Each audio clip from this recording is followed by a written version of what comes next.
जय श्री राधे। पूज्य श्री सद्गुरुदेव भगवान के चरणों में प्रणाम। पूज्य मीराबाई जी का जीवन चरित्र। भावावेश की अद्भुत दशा। अचानक चीख सुन भोजराज की नींद उचट गई। वे हड़बड़ाकर अपने पलंग से उठे और भीतरी कक्ष की ओर दौड़े जहां मीराबाई सोई थीं। भोजराज जी भीतर गए और बोलने लगे, क्या हुआ क्या हुआ। वे मन ही मन कह रहे थे, आज मीरा की वर्षगांठ और महारास दो उत्सव थे। मीरा का हर्ष उफन पड़ता था। आधी रात के पश्चात तो सभी सोए। अचानक क्या हो गया यह। पलंग पर औंधी पड़ी मीरा पानी में से निकाली मछली की भांति तड़फड़ा रही थी। हिलकियां ले लेकर वह रो रही थी। बड़ी बड़ी आंखें मोतियों की माला पिरो रही हों जैसे। उनकी आकुल व्याकुल दृष्टि किसी को ढूंढ रही थी। झरोखे की झाली से छन छन करके चंद्रमा की किरणें उनके रूप का स्नान करा रही थी। सिराहने की ओर पड़ी हुई चौकी पर भोजराज बैठ गए। कक्ष में घूमती हुई उनकी दृष्टि अपने सामने भीत में लगी बड़ी आरसी पर पड़ी। उस आरसी में अपने प्रतिबिंब को देखकर वे स्वयं चकित हुए। श्वेत धोती और अंगरखे में लिपटी सुडोल देह, अलसाए नैनों में रक्तिम डोरे, छोटी छोटी मूछें, मानो क्रुद्ध वृश्चिक डंक उठाए युद्ध सन्नद्ध हो, तीखी नाक, चौड़ा ललाट और पवन से अटखेलियां करते काले काले घुंघराले केश, मानो कामदेव स्वयं राजपूत वेश में आ बैठे हों। उनकी छाती से गहरा निश्वास छूटा। सेमर का फूल देव, सेवा के काम में नहीं आता बावरे, रूप होने से ही भाग्य नहीं बन जाता। मीरा उठकर बैठ गई। एक हाथ पीठ की ओर टेक कर और दूसरा सामने फैलाकर वे रोती हुई गा उठी। पिया कहाँ गयो नेहड़ो लगाए, छाड़ी गयो अब कौन बिसासी, प्रेम की बात बलाए, बिरह समंद में छाड़ी गयो हो, नेह की नाव चलाए, मीरा के प्रभु कब्र मिलोगे, तुम बिन रयो न जाए। दोनों हाथों से मुख ढांप कर वे फफक फफक कर रोने लगी। भोजराज समझ नहीं पाए कि क्या करें, कैसे धीरज बंधाए, क्या कहें। तभी मीरा पुनः गा उठी।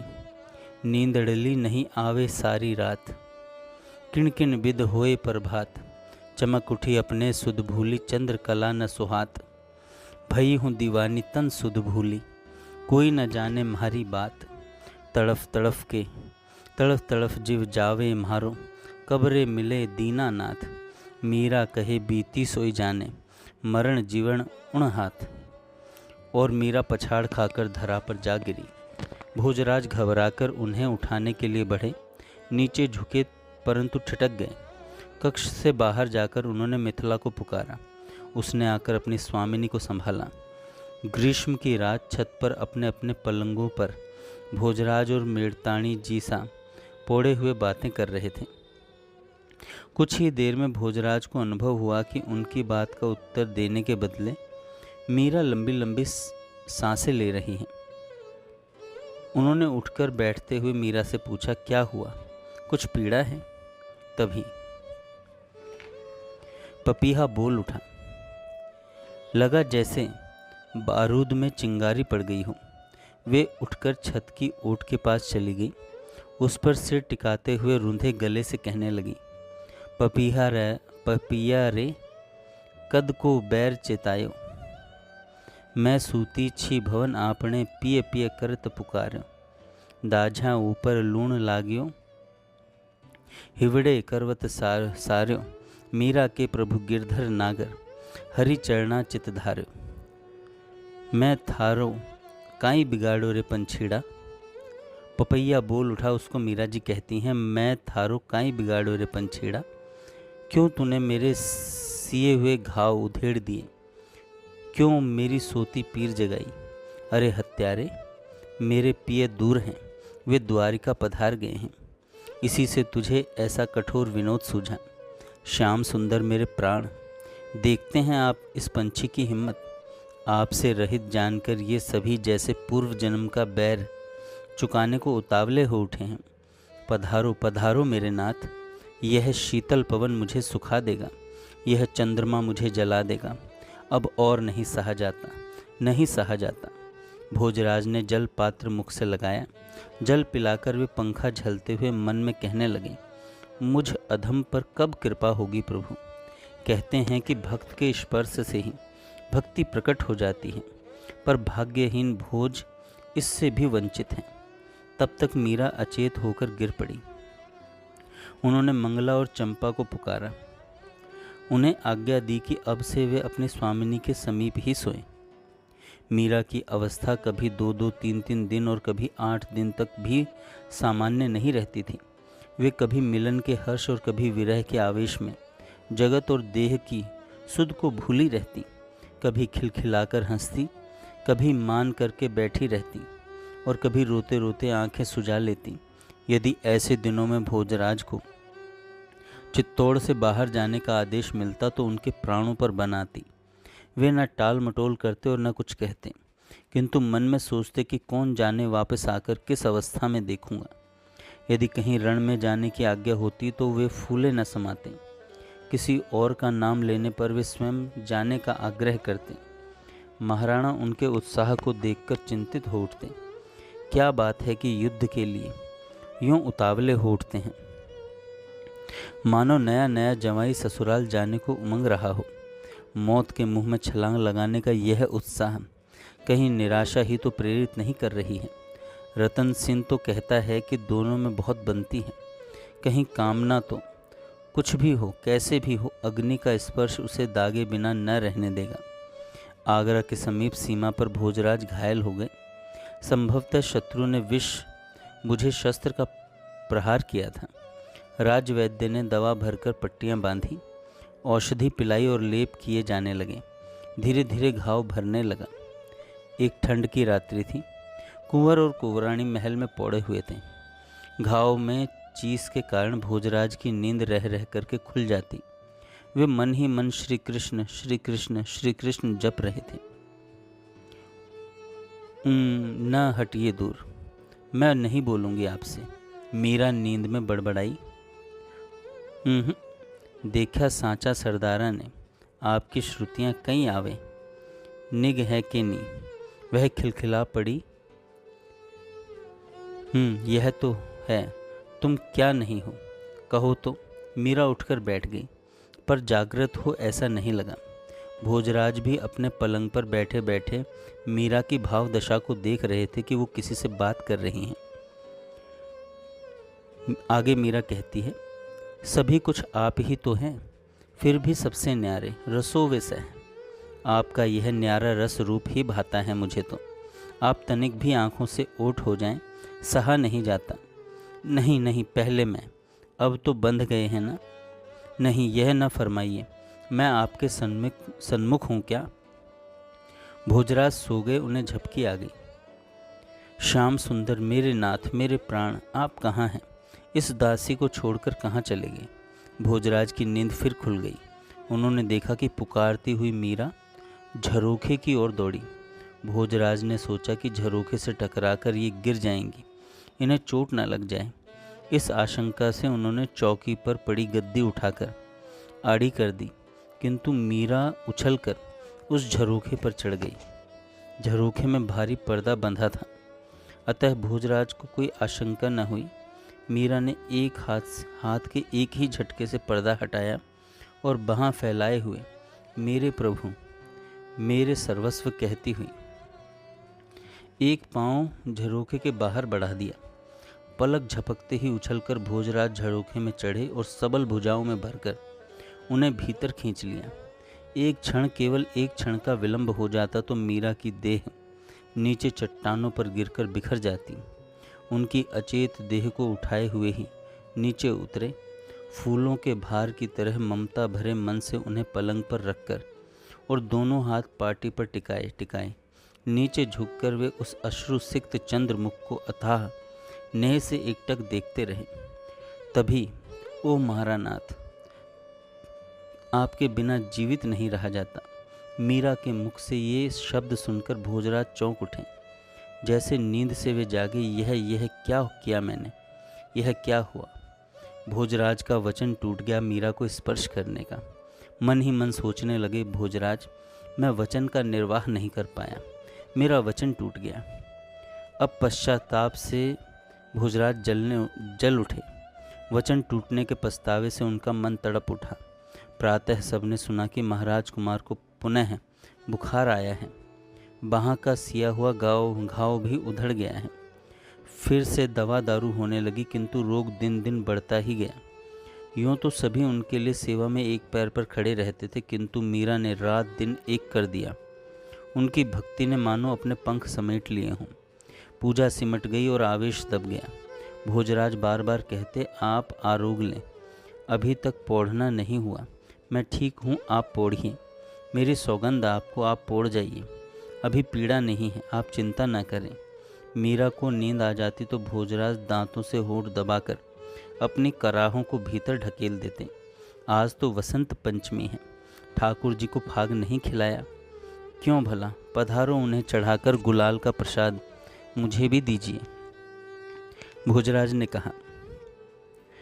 एक दो दिन बाद पुनः मीरा से कहा, आज सत्संग क्यों रोक दिया? यह तो बहुत बुरा हुआ। आप पधारिए, मैं ठीक हो जाऊंगा। वे कहते, किंतु उनकी आंखों के चारों ओर गड्ढे पड़ गए थे। नाक ऊंची निकल आई थी। नाहर से खाली हाथ लड़ने वाला उनका बलिष्ठ शरीर सूख कर कांटा हो गया था।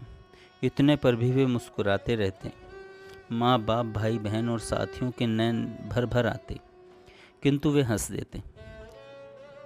एक दिन एकांत में भोजराज ने मीरा से कहा, आपसे कुछ अर्ज करना चाहता हूँ। मीरा ने कहा, फरमाइए। मेरा वचन टूट गया, मैं अपराधी हूँ। भोजराज ने अटकती वाणी में नेत्र नीचे किए हुए कहा, दंड जो बख्शें झेलने को तैयार हूँ। केवल इतना निवेदन है कि यह अपराधी अब परलोक पथ का पथिक है। अब समय रहा नहीं मेरे पास। दंड ऐसा हो कि नहीं भुगता जा सके, दंड ऐसा हो कि यहीं भुगता जा सके। अगले जन्म तक ऋण बाकी न रहे। उन्होंने हाथ जोड़कर सजल नेत्रों से मीरा की ओर देखा। मीरा ने कहा, अरे यह क्या? मीरा ने उनके जुड़े हुए हाथ खोलकर आंसू पोंछ दिए। फिर गंभीर स्वर में बोली, मैं जानती हूँ उस समय तो मैं अचेत थी, किंतु प्रातः साड़ी रक्त से भीगी देखकर समझ गई कि अवश्य ही कोई अटक आ पड़ी होगी। इसमें अपराध जैसा क्या हुआ भला? भोजराज बोले, अटक ही आ पड़ी थी। या तो आप झरोके से नीचे गिरती या वचन टूटता। इतना समय नहीं था कि दासियों को पुकार कर उठाता। क्यों वचन तोड़ा, इसका तनिक भी परिताप नहीं है, किंतु भोजराज अंत में झूठा ही रहा। ऐसा बोलकर भोजराज का कंठ भर आया। तनिक रुककर वे बोले, दंड भुगते बिना यह दुख मरने पर भी नहीं मिटेगा। आप कृपा करें। जो दंड आप भुगत रहे हैं अभी, वह क्या कुछ कम है? मेरे मन में तनिक भी रोष नहीं है। मरते हुए मनुष्य को बचाना पुण्य है कि पाप? मेरी असावधानी से ही तो हुआ। यदि दंड किसी को मिलना ही हो तो फिर मुझे मिलना चाहिए, आपको क्यों? नहीं, आपको क्यों? आपका क्या अपराध है इसमें? भोजराज व्याकुल स्वर में बोल पड़े, हे द्वारिकाधीश, ये निर्दोष है, इनका कोई अपराध नहीं है। खोटाई करनहार तो मैं हूँ। तेरे दरबार में जो भी दंड तय हुआ वह मुझे दे। अब यह क्या कर रहे हैं आप? गई गुजरी बात पर अश्रुपात करेंगे तो दुख और बढ़ेगा। कोई देखेगा तो क्या कहेगा कि मैं आपको दुखी कर रही हूँ। जब आप स्वस्थ हो जाएं तब भले इस बात पर चर्चा कर लेंगे। सच तो यह है कि मुझे अपराध जैसा कुछ लगा ही नहीं। मीरा की बात सुनकर भोजराज हंस पड़े। अब तो स्वास्थ्य लाभ करेंगे गंभीरी के तट शमशान भूमि पर। आपने मुझे क्षमा कर दिया, बहुत बड़ी बात की। मैं योग्य तो नहीं, किंतु एक निवेदन करता हूँ। ऐसा क्यों फरमाते हैं? आदेश दीजिए। अब अंत समय निकट है, मैं भगवान के दर्शन करना चाहता हूँ। मीरा की बड़ी बड़ी पलकें मुंद गईं, केशों में घूमती उंगलियां रुक गईं। भोजराज को लगा कि उनकी आंखों के सामने सैकड़ों चंद्रमा का प्रकाश फैला है। उसके बीच खड़ी वह सांवरी मूरत मानो रूप का समुद्र हो। वह सलोनी मूरत नेत्रों में अथाह नेह भरकर बोली, भोज, तुमने मीरा की नहीं मेरी सेवा की है। मैं तुमसे बहुत प्रसन्न हूँ। भोजराज अटकती वाणी में बोले, मेरा अपराध प्रभु। वह मूर्त हस्ती जैसे रूप समुद्र में लहरें उठी हों। स्वार्थ के लिए किए गए कार्य अपराध बनते हैं भोज, निस्वार्थ के तो सारे कर्मफल मुझे अर्पित होते हैं। तुम मेरे हो भोजराज, अब कहो क्या चाहिए तुम्हें, भगवान ने कहा। उस मोहनी मूर्त ने दोनों हाथ फैलाकर भोजराज को छाती से लगा लिया। आनंद के आवेग से भोजराज अचेत हो गए। अब चेत आया तो उन्होंने हाथ बढ़ाकर मीरा की चरण रज माथे चढ़ाई। पारस तो लोहे को सोना ही बना पाता है, पर यह पारस लोहे को भी पारस बना देता है। दोनों ही भक्त आनंद मग्न थे। दोनों ही भक्त आनंद मग्न थे।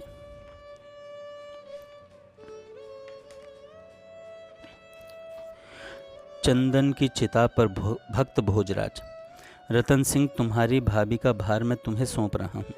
मुझे वचन दो कि कभी कोई कष्ट नहीं होने दोगी। एकांत में भोजराज ने रतन सिंह से कहा, यह क्या फरमा रहे हैं बाबूजी हुकुम। वे भाई की छाती पर सिर रखकर रो पड़े। वचन दो भाई, अन्यथा मेरे प्राण सहज नहीं निकल पाएंगे। अब अधिक समय नहीं रहा है। रतन सिंह ने भाई के पांवों पर दाहिना हाथ रखा और आंखों से आंसू बहाते बोले, भाभीसा को मैं कुल देवी बाण माता से भी अधिक पूज्य मानूंगा। इनका हर आदेश श्री जी के आदेश से भी अधिक अनिवार्य समझूंगा। इनके ऊपर आने वाली प्रत्येक विपत्ति को रतन सिंह की छाती झेल लेगी। भोजराज ने हाथ बढ़ाकर भाई को छाती से लगा लिया। दूसरे दिन गंभीरी के तट पर एक चंदन चिता जल रही थी। राजमहल और नगर में हाहाकार व्याप्त था। मीरा के नेत्रों से एक बार आंसू की झड़ी लगी और दूसरे दिन वह उठकर अपने सदैव के नित्य कर्मों में लग गई। 12वें दिन बूढ़ी विधवा स्त्रियां आईं उनके हाथ की चूड़ियां उतारने। मीरा ने आश्चर्य से पूछा, आप सबको किसने कहा कि मेरे पति मर गए हैं? ठाकुर जी कभी मरते हैं क्या? पति नहीं तो फिर वे क्या थे आपके? ऐसा बचपना अच्छा नहीं लगता हुकुम। उनके साथ ही तो आप यहाँ पधारी। वे तो मेरे मित्र थे, वे लाए तो यहाँ आ गई थी। अब आप वापस भेज दें तो चली जाऊंगी, पर पति के रहते चूड़ियाँ क्यों उतारूं?